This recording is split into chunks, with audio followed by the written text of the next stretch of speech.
ano de 2026 é como os demais anteriores para a classe estudantil.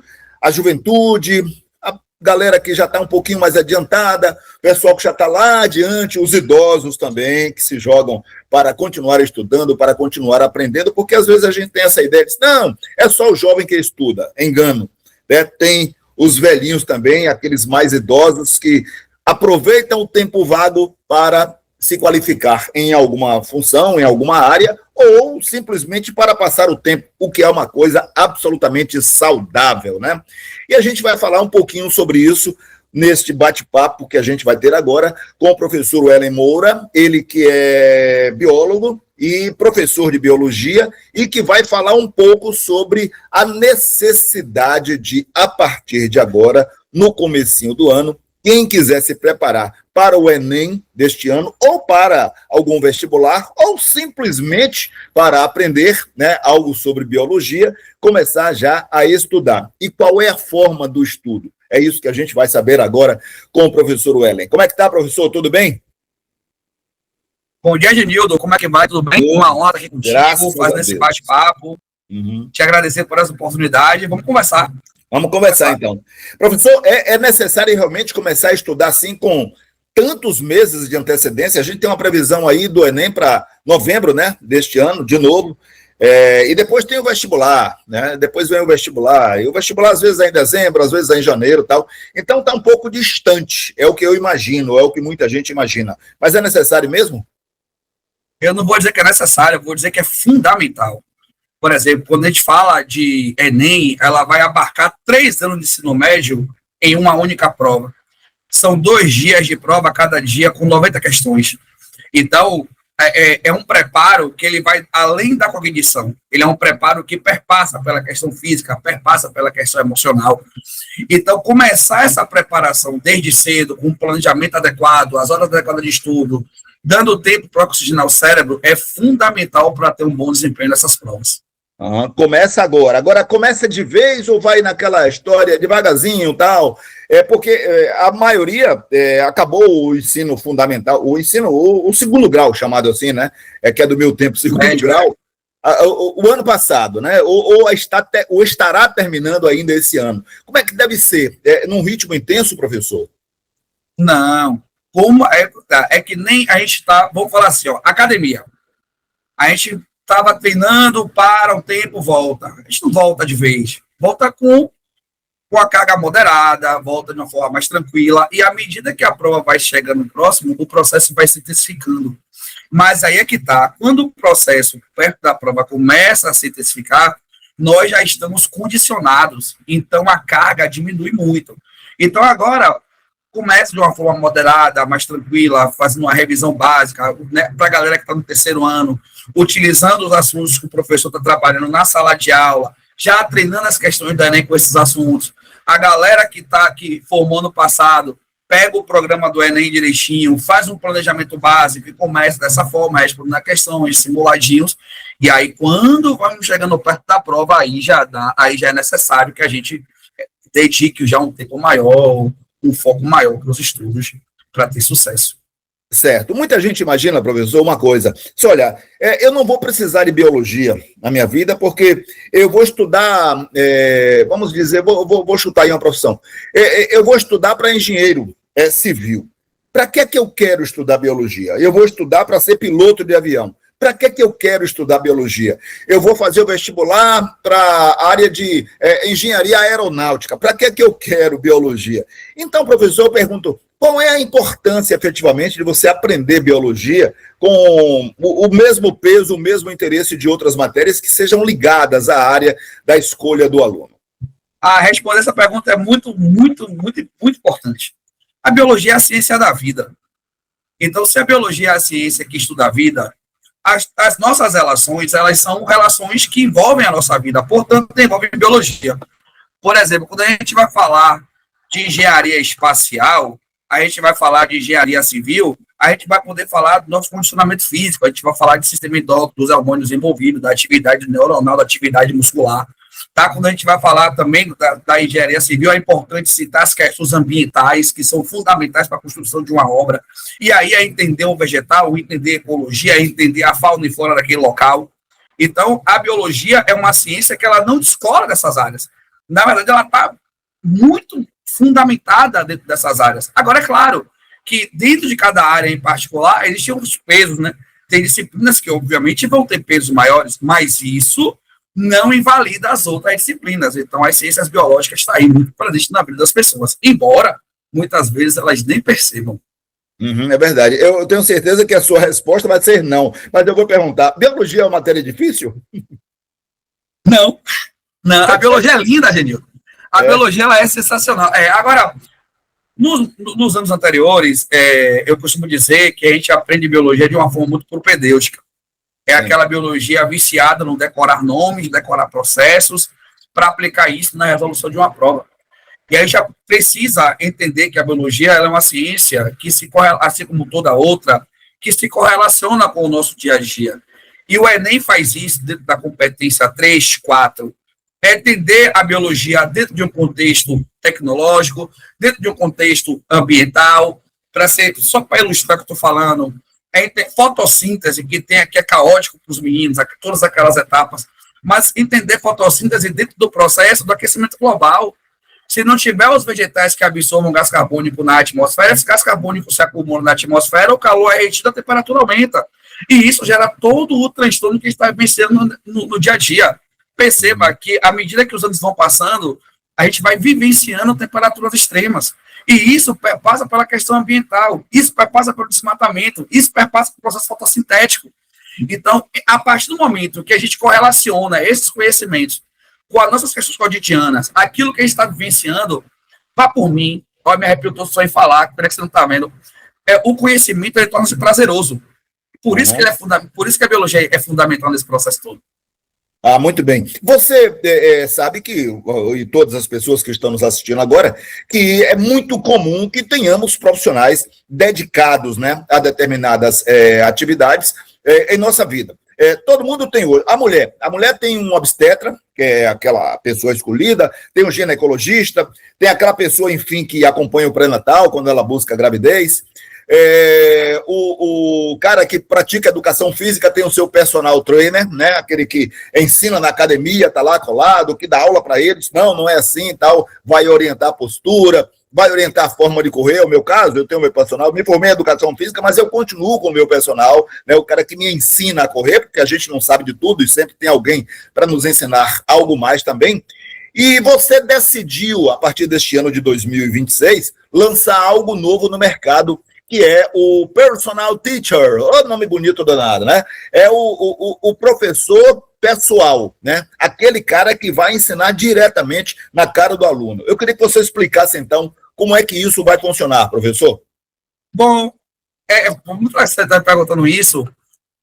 O processo do ensino personalizado, ele tem um direcionamento. Eu entendo que cada estudante ele tem uma particularidade. Ou seja, quando a gente está na sala de aula, as particularidades elas ficam menos visíveis. Sim. E quando a gente faz um estudo personalizado, essas particularidades ficam muito visíveis. É porque é você o estudante. Às vezes, não é uma questão, não é a dificuldade do aprendizado por ser difícil. Às vezes é uma timidez de tirar uma dúvida, às vezes um não querer incomodar os colegas na sala. Então, quando a gente faz um estudo personalizado, a gente faz um estudo baseado nas questões envolvidas aqueles estudantes. Então, a gente vai fazer um planejamento estratégico para aquele estudante, baseado na rotina daquele estudante, né? Ou seja, em que momento estuda, em que momento ele treina, em que momento ele vai para a terapia, tá? Quais são as disciplinas que ele... Quais são as matérias, os assuntos dentro da biologia que ele apresenta mais dificuldade, quais são as provas que ele vai fazer, quando essas provas serão executadas, quais foram as questões que caíram nos últimos anos relacionadas a esses assuntos, quais foram as questões que caíram nos últimos anos que tem relacionado à dificuldade que ele tem. A partir daí, a gente monta um planejamento estratégico, faz um estudo personalizado e começa a trabalhar. Tanto é que a ideia, eu não quero ter 50, 25, a ideia não é trabalhar com muitos estudantes.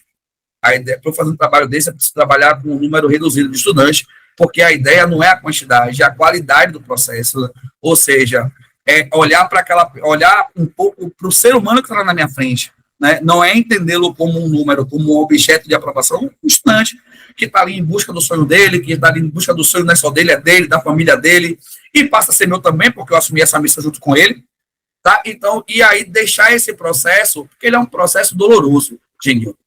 O processo de preparação para um vestibular, ele não é confortável. Não, a gente não pode chegar aqui e iludir, não, vai ser tudo tranquilo, não vai. Vai ter hora que vai vir a ansiedade, vai ter hora que vai vir a vontade de querer jogar tudo para cima, vai ter uma hora que um determinado assunto fica difícil de entrar e bate a vontade de desistir, e a gente está ali para isso. A gente está ali para fazer essa condução de uma forma mais tranquila, tá? Mais leve, não significa dizer que ela não é pesada, mais leve, para que ele consiga alcançar o objetivo dele ao final do processo. Você sabe que o aluno, cada um tem uma forma de aprender, né? Cada um tem a capacidade de aprender mais ou menos lento ou com rapidez. Você, nesse caso aí, sendo personal, vai dar uma aula específica para cada um? É uma planilha, diria assim, de estudos diferenciada, professor, de acordo com a capacidade de cada aluno? Exatamente. Por isso que o número é reduzido, porque a partir daí eu consigo mapear o estudante, eu consigo saber, por exemplo, meu aluno X vai fazer vestibular, vai fazer o Enem, que geralmente é cheque todo mundo, mas ele vai fazer Enem, vai fazer Baiana depois, Baiana de Média. Então, a Baiana de Média tem um direcionamento. O aluno Y vai fazer lá o Enem, e depois do Enem ele vai fazer a UNEB. Aí tem outro direcionamento. O aluno X vai fazer Enem e ele vai fazer o ESB. Aí é um outro direcionamento. Porque, professor, mas é tudo biologia. Mas cada banca dessa tem seu edital, cada banca dessa tem suas matrizes de competência e habilidade, cada banca dessa tem uma estratégia e uma maneira de cobrar as questões. Então, tão inteligente quanto saber o conhecimento é saber como ele é cobrado. Por exemplo, aí eu posso falar aqui de síntese proteica, da maneira que ela cai no Enem, da maneira que ela cai na Baiana, da maneira que ela cai na UNEB. Então, a partir do momento que é tudo síntese proteica, mas se eu sei como a linguagem ocorre, a probabilidade do acerto aumenta muito. Porque eu não estou só treinando não estou treinando o assunto, eu estou treinando a linguagem da prova. E quem vai dizer a linguagem da prova é a banca. Compreende? Sim, mas se nesse caso, por exemplo, aí, o aluno não tiver decidido, né, qual é o vestibular escolhido, como é que vai ser esse ensino para ele? Bom, se ele não... professor, eu tenho dúvidas, eu estou aqui, eu não sei se eu vou fazer Enem, Baiana. A gente faz um processo mais generalizado. E aí, quando ele vier trabalhando comigo, eu vou levando para ele questão de todas as bancas que ele fez. Me diga aí seu top 3. Ele, meu top 3 é esse. Então, eu vou trabalhar com ele em cima desse top 3. Certo. Top 3. Esse processo fica mais difícil para o aluno, né, professor? Claro, porque assim... apesar de ser assunto, fica mais difícil, mas ao mesmo tempo ele já, quando ele escolher o que ele vai fazer, ele já tem mais ou menos o direcionamento que uma banca vai cobrar. Aí quando ele fizer as escolhas, a gente faz o direcionamento completo do trabalho para esse estudante. Você fala em ensinar, né, com rigor, e o aluno deve se jogar realmente, mas o que é que significa isso? Quantas horas de aula ele vai ter por dia, nesse caso aí do personal teacher, por mês? Como é que isso vai funcionar, professor? Geralmente, quando as famílias me chamam para fazer um trabalho de aula particular, de um trabalho personalizado, elas já pedem 2 horas na semana. Sim. E e até, às vezes, eu sugiro 2 horas. Professor, vamos fazer uma aula de 4 horas. Eu acho que quando a gente faz uma aula de 4 horas, ela não funciona para todo mundo, porque bate cansaço. Nosso cérebro tem uma capacidade X de absorção. Então, ficar 4 horas ali sentado, falando, às vezes, ele com 2 horas chega a uma saturação ok, nas outras 2 horas, a informação já passa a ser perdida, a grau de dispersão aumenta e a efetividade da aprendizagem, ela se perde. E aí, o que é que eu sugiro geralmente às famílias? Quando elas me trazem, quando eu estou trabalhando com aula particular, professor, o assunto da prova é esse. Eu sugiro tantas aulas de X horas aulas. Aí não dá para a gente fazer isso tudo de uma vez só, não. Ó, família, eu não aconselho. Dá, mas eu não aconselho. Por quê? Por esse motivo. Por exemplo, você está trabalhando, chega uma hora, depois de 2, 3, 4 horas, a gente levanta, vai tomar café, vai beber uma água, vai dar uma esparecida, porque isso é o tempo de a gente oxigenar o nosso cérebro, né? Gerar ATP para os nossos neurônios, para que o impulso nervoso e as sinapses possam continuar e a gente ter sucesso. Depois disso, se a gente ficar continuando, a quantidade de açúcar começa a diminuir, as mitocôndrias passam a não produzir tanto ATP, as sinapses nervosas ficam deficitárias e a gente fica cansado. Agora, você é professor também de cursinhos e de colégios aqui em Salvador e região, né? Certo. Sim. O método de ensino vai ser modificado com essa história aí do personal? Porque assim, quando a gente está na sala de aula, a gente está trabalhando com um coletivo. Certo? E aí, no coletivo, a gente tem que entender que a unidade é o todo. Então, o processo daquela atenção intensa, mais específica para aquele estudante, ele fica menos visível. Porque tem que dar conta do todo. Sim. Quando a gente faz um trabalho que é personalizado, que é você, aquele estudante, a sua atenção total passa para o indivíduo. E aí é um processo que ele é mais efetivo. E aí, a gente olha hoje uma tendência de mercado, isso vem acontecendo, né? Por exemplo, a gente olha que, às vezes, o estudante, ele não quer estar numa sala de cursinho lotada. Ele quer um trabalho mais direcionado, mais personalizado, mais para ele, onde o professor o observe, entenda um pouco suas particularidades, suas necessidades. E, às vezes, dentro de um cursinho pré-vestibular, com 150 pessoas na sala, 200, isso não é possível. É isso. Professor, para a gente concluir, então, esse curso como é que vai ser? Presencial? Vai ser via internet, online, chamado? Como é que vai ser? Como é que vai funcionar, então, esse funcional, diria assim, com os alunos especiais? Depende do público, né? Eu trabalho das duas formas. Tem estudantes que, a depender da distância, recentemente eu fui procurado por uma estudante que morava em outra cidade, então para ela o trabalho tem que ser online.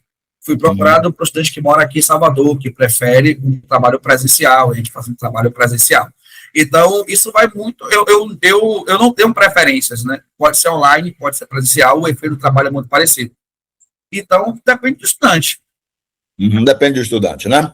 Começa logo agora, depois do carnaval, professor? Já começou? Eu já comecei. Eu já comecei, inclusive, antes desse bate-papo, eu já estava nesse rolê. Mas aí, depois do carnaval, a tendência é que o trabalho dê uma intensificada. É isso aí. Professor Wellen Moura, muito obrigado. Então, parabéns aí pela iniciativa. E tomara que todo mundo se dê bem e que aprenda a biologia como nunca, né? Para que se dê bem em qualquer que seja a área de atuação na vida. Rapaz, eu que te agradeço, né? Você é uma referência de jornalismo baiano. Né? Eu só não aprendi biologia com excelência, viu? Mas nada, você é uma referência. Eu não sei se eu lhe contei, né? Quando eu falei para tu que eu ia fazer uma entrevista com você, minha mãe lembra de você. Você é uma personalidade da Jornal da Manhã. Quando você apresentava lá um tempão, então todo mundo lembra. Então a sua voz é muito marcante. E aí, quando eu tendo a oportunidade de trabalhar contigo aqui agora, de fazer esse bate-papo, divulgar um pouco o trabalho comigo, para mim é uma honra, uma gratidão. Eu te agradeço muito, muito obrigado. Obrigado mesmo. Obrigado a você também. Um forte abraço, professor Wellen, viu? Valeu, Genildo. Abraço.